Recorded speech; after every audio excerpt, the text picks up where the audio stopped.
சிவராத்திரி அப்படின்னாலே ராத்திரி முழுக்க கண் முழிக்கக்கூடிய ஒரு விரத நாள் எல்லாருக்கும் தெரியும்.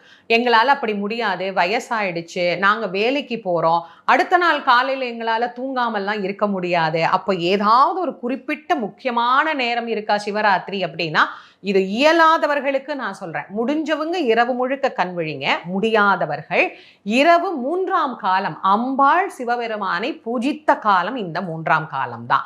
இந்த 3ஆம் காலத்துல 11:45 இருந்து ஒரு 12:15 12:30 வரைக்கும் ஒரே ஒரு வில்வமாவது அந்த நேரத்துல சிவபெருமானுக்கு வைத்து யார் ஒருவர் வழிபாடு செய்கின்றார்களோ அவர்களுக்கு இறைவன் எல்லா விதமான நலன்களையும் தருவார்.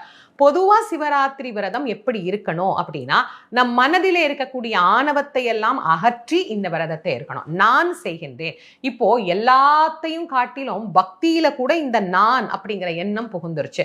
நான் தான் இந்த கோயிலுக்கு இதை செஞ்சேன், நான் தான் இந்த கோயிலுக்கு அதை செஞ்சேன், நான் இந்த அபிஷேகத்துக்கு கொடுத்தேன், நான் இந்த விஷயம் பண்ணேன் அப்படின்னு.